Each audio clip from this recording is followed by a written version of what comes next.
Hi hello ನಮಸ್ತೆ welcome back my YouTube channel Shivalakshmi Shri vlogs. ಎಲ್ಲರೂ ಹೇಗಿದ್ದಾರೆ? ಎಲ್ಲರೂ ಚೆನ್ನಾಗಿದ್ದಾರೆ ಅಂತ ಭಾವಿಸ್ತೀನಿ. ನಾನು ಕೂಡ ಚೆನ್ನಾಗಿದ್ದೀನಿ. ಇವತ್ತಿನ ರೆಸಿಪಿಯಲ್ಲಿ ನಾನು ಸಿಂಪಲಾಗಿ ಸ್ಟೀಮ್ಡ್ ಎಗ್ ಮಸಾಲ ಯಾವ ರೀತಿ ಮಾಡೋದು ಅಂತ ನಿಮ್ಮೊಂದಿಗೆ ಶೇರ್ ಮಾಡ್ತಾಯಿದ್ದೀನಿ. ಈ ರೆಸಿಪಿ ಖಂಡಿತ ಇಷ್ಟ ಆಗುತ್ತೆ ಅಂದ್ಕೊಳ್ತೀನಿ. ಇಷ್ಟ ಆದರೆ ಲೈಕ್ ಮಾಡಿ, ಶೇರ್ ಮಾಡಿ, ಹಾಗೆ ನಮ್ಮ ಚಾನಲ್ ಕೂಡ ಸಪೋರ್ಟ್ ಮಾಡಿ, ಸಬ್ಸ್ಕ್ರೈಬ್ ಮಾಡ್ಕೊಳ್ಳಿ ಅಂತ ಹೇಳ್ತಾ ಬನ್ನಿ ರೆಸಿಪಿಯನ್ನು ಸ್ಟಾರ್ಟ್ ಮಾಡೋಣ. ಈ ಸ್ಟೀಮ್ಡ್ ಮೊಟ್ಟೆ ಮಸಾಲ ರೆಸಿಪಿ ರೈಸ್ ಜೊತೆಗೆ, ಚಪಾತಿ ಜೊತೆ, ಪರಾಟ ಜೊತೆಗೆ, ಅದು ನಾನ್ ಜೊತೆಗೆ, ವೈಟ್ ರೈಸ್, ಜೀರಾ ರೈಸ್ ಎಲ್ಲದರ ಜೊತೆಗೆ ಸೂಪರ್ ಕಾಂಬಿನೇಷನ್ ಆಗಿರುತ್ತೆ. ಬನ್ನಿ ಯಾವ ರೀತಿ ಮಾಡೋದು ಅಂತ ಒನ್ ಬೈ ಒನ್ ತೋರಿಸ್ತಾ ಹೋಗ್ತೀನಿ. ಮೊದಲಿಗೆ ಇಲ್ಲಿ 4 ಮೊಟ್ಟೆ ತೊಗೊಂಡಿದ್ದೀನಿ. ನೆಕ್ಸ್ಟ್ ಇಲ್ಲಿ ಸ್ವಲ್ಪ ಉಪ್ಪು ಹಾಕ್ಕೊಂಡು ಬೀಟ್ ಮಾಡ್ಕೋಬೇಕಾಗುತ್ತೆ. ಮೊಟ್ಟೆ ಇಷ್ಟಪಡೋರು ಯಾರೆಲ್ಲ ಇದ್ದೀರಿ ಅವ್ರು ಖಂಡಿತ ಇದನ್ನೊಂದು ಟ್ರೈ ಮಾಡ್ಕೊಳ್ಳಿ. ಸೂಪರಾಗಿರುತ್ತೆ, ಡಿಫ್ರೆಂಟ್ ಟೇಸ್ಟು, ಡಿಫ್ರೆಂಟಾಗಿರುತ್ತೆ ಮೊಟ್ಟೆ ಮಸಾಲ. ಖಂಡಿತ ಟ್ರೈ ಮಾಡ್ಕೊಳ್ಳಿ, ಟೇಸ್ಟ್ ಮಾಡಿ ಅಂತ ಹೇಳ್ತೀನಿ. ನೋಡಿ, ಇವಾಗ ಬೀಟ್ ಮಾಡ್ಕೊಂಡು ಆಗಿದೆ. ಇಲ್ಲಿ ನಾನು ಸ್ಟೀಮ್ ಮಾಡೋಕ್ಕಿಲ್ಲಿ ಪಾತ್ರೆಯನ್ನು ಇಟ್ಟಿದ್ದೆ ಗ್ಯಾಸ್ ಮೇಲೆ. ಇವಾಗ ಈ ಬೀಟ್ ಮಾಡಿರೋವಂಥ ಮೊಟ್ಟೆನ ಸ್ಟೀಮ್ ಮಾಡೋಕ್ಕಿಡೋಣ. ಒಂದು 10 ನಿಮಿಷ ಇದು ಸ್ಟೀಮ್ ಆಗಲಿ.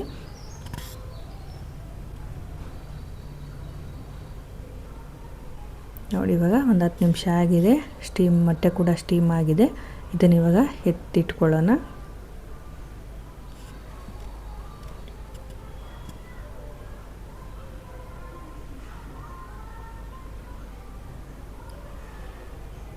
ನೋಡಿ, ಇವಾಗ ಒಂದು ಸ್ವಲ್ಪ ತಣ್ಣಗೆ ಕೂಡ ಆಗಿದೆ. ಇವಾಗ ಪೀಸ್ಗಳಾಗಿ ಕಟ್ ಮಾಡ್ಕೊಳ್ಳೋಣ. ನಾವು ಪನ್ನೀರ್ ಯಾವ ರೀತಿ ಕಟ್ ಮಾಡ್ಕೊತೀವಿ ನೋಡಿ, ಆ ರೀತಿಯಾಗಿ ಕಟ್ ಮಾಡ್ಕೊಳ್ಳಿ.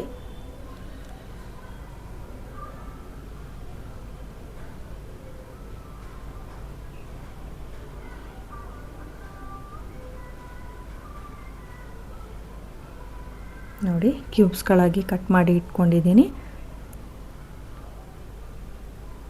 ನೋಡಿ, ನೋಡೋದಕ್ಕೆ ಎಷ್ಟು ಚೆನ್ನಾಗಿ ಕಾಣಿಸ್ತಾ ಇದೆ ಅಂತ, ಪನ್ನೀರ್ ಥರನೇ ಕಾಣಿಸ್ತಾ ಇದೆ. ನೆಕ್ಸ್ಟ್ ಇಲ್ಲಿ ಒಂದು ಬಾಣಲೆ ಇಟ್ಕೊಂಡಿದ್ದೀನಿ. ಗ್ಯಾಸ್ ಆನ್ ಮಾಡಿಕೊಂಡು ಒಂದು 2 ಸ್ಪೂನ್ ಆಗೋಷ್ಟು ಆಯಿಲ್ ಹಾಕ್ಕೊತಾ ಇದ್ದೀನಿ. ಸ್ವಲ್ಪ ಸೋಂಪನ್ನು ಹಾಕ್ಕೊತಾ ಇದ್ದೀನಿ. ಹಾಗೆ ಕಟ್ ಮಾಡಿ ಇಟ್ಕೊಂಡಿರುವಂಥ 2 ಆನಿಯನ್ ಹಾಕ್ಕೊತಾ ಇದ್ದೀನಿ. ಆನಿಯನ್ ಚೆನ್ನಾಗಿ ಫ್ರೈ ಮಾಡ್ಕೊಳ್ಳಿ.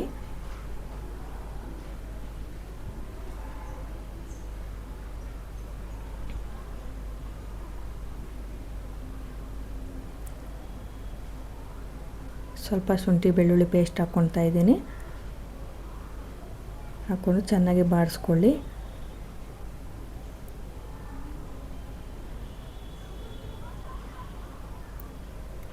ತುಂಬಾ ಸುಲಭ ಈ ರೆಸಿಪಿ ಮಾಡ್ಕೊಳ್ಳೋದು. ನೆಕ್ಸ್ಟ್ ಇಲ್ಲಿ 2 ಟೊಮೊಟೊ ಪ್ಯೂರಿ ಮಾಡಿ ಇಟ್ಕೊಂಡಿದ್ದೆ. ಹುಳಿ ಇರುವಂಥ ಟೊಮೊಟೊ ಕಟ್ ಮಾಡಿ ಪ್ಯೂರಿ ಮಾಡ್ಕೊಂಡಿದ್ದೀನಿ. ಇದನ್ನು ಕೂಡ ಸೇರಿಸ್ಕೊಂಡು ಚೆನ್ನಾಗಿ ಹಸಿ ವಾಸನೆ ಹೋಗೋ ತನಕ ಫ್ರೈ ಮಾಡ್ಕೊಳ್ಳಿ.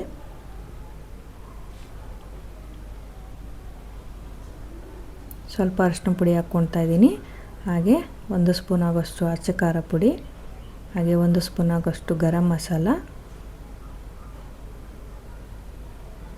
ಹಾಗೆ 1 ಸ್ಪೂನ್ ಆಗೋಷ್ಟು ಧನಿಯಾ ಪುಡಿ ಹಾಕ್ಕೊತಾ ಇದ್ದೀನಿ. ಹಾಕ್ಕೊಂಡು ಚೆನ್ನಾಗಿ ಮಿಕ್ಸ್ ಮಾಡ್ಕೊಂಡು ಹಸಿ ವಾಸನೆ ಹೋಗೋ ತನಕ ಚೆನ್ನಾಗಿ ಫ್ರೈ ಮಾಡ್ಕೊಳ್ಳಿ. ಅದು ಎಣ್ಣೆ ಬಿಡಬೇಕೆಲ್ಲ ಮಸಾಲ, ಆ ರೀತಿಯಾಗಿ ಫ್ರೈ ಮಾಡ್ಕೋಬೇಕಾಗುತ್ತೆ.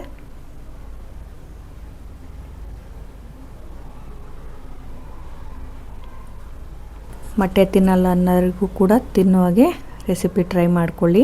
ನೋಡಿ, ಈ ರೀತಿಯ ಮಾಡಿಕೊಟ್ರೆ ಖಂಡಿತ ತಿಂತಾರೆ.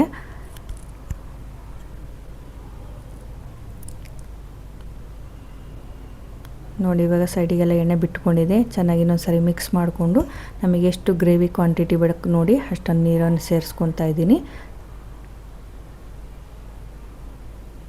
ನೀರನ್ನು ಸೇರಿಸ್ಕೊಂಡು ಮತ್ತೆ ಇನ್ನೊಂದ್ಸರಿ ಚೆನ್ನಾಗಿ ಮಿಕ್ಸ್ ಮಾಡ್ಕೊಳ್ಳಿ.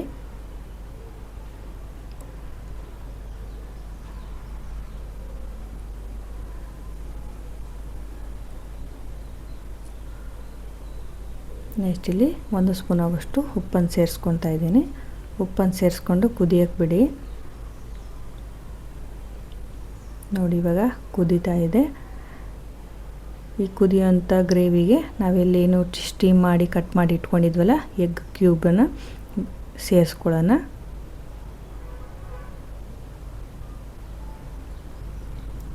ಸೇರಿಸ್ಕೊಂಡು ಚೆನ್ನಾಗಿ ಮಿಕ್ಸ್ ಮಾಡ್ಕೊಳ್ಳಿ. ನೆಕ್ಸ್ಟ್ ಇಲ್ಲಿ 2 ಹಸಿಮೆಣಸಿನಕಾಯನ್ನು ಕಟ್ ಮಾಡಿ ಹಾಕ್ಕೊಂಡಿದ್ದೀನಿ. ಹಾಗೆ ಸ್ವಲ್ಪ ಕೊತ್ತಂಬರಿ ಸೊಪ್ಪು,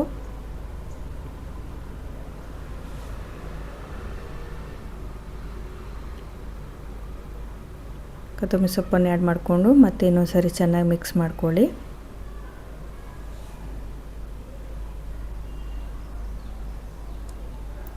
ಸಿಂಪಲಾಗಿ ರೆಡಿ ಮಾಡ್ಕೋಬೋದು.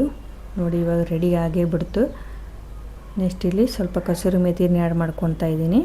ಫ್ಲೇವರಿಗೋಸ್ಕರ ಇದ್ದರೆ ಹಾಕ್ಕೊಳ್ಳಿ, ಇಲ್ಲಾಂದ್ರೂ ಕೂಡ ನಡೆಯುತ್ತೆ.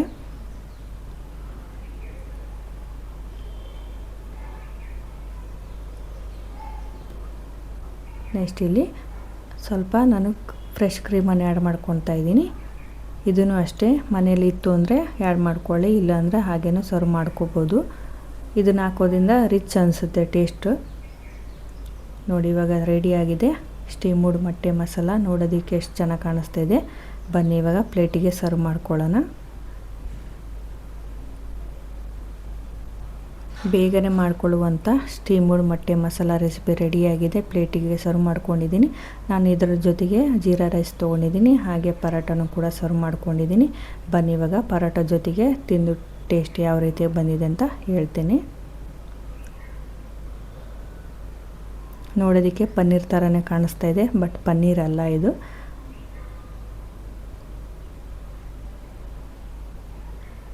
ನೋಡಿ ಸೂಪರಾಗಿದೆ. ಟೇಸ್ಟ್ ಮಾತ್ರ ಖಂಡಿತ ಟ್ರೈ ಮಾಡ್ಕೊಳ್ಳಿ ಅಂತ ಹೇಳ್ತಾ ಈ ರೆಸಿಪಿ ಇಷ್ಟ ಆಯಿತು ಅಂದ್ಕೊಳ್ತೀನಿ. ಇಷ್ಟ ಆದರೆ ಲೈಕ್ ಮಾಡಿ, ಶೇರ್ ಮಾಡಿ, ಹಾಗೆ ನಮ್ಮ ಚಾನಲ್ಲು ಕೂಡ ಸಪೋರ್ಟ್ ಮಾಡಿ, ಸಬ್ಸ್ಕ್ರೈಬ್ ಮಾಡ್ಕೊಳ್ಳಿ ಅಂತ ಹೇಳ್ತಾ ಇವತ್ತಿನ ವ್ಲಾಗನ್ನು ಮುಗಿಸ್ತಾ ಇದ್ದೀನಿ. ಇಷ್ಟ ಆಯಿತು ಅಂದ್ಕೊಳ್ತೀನಿ.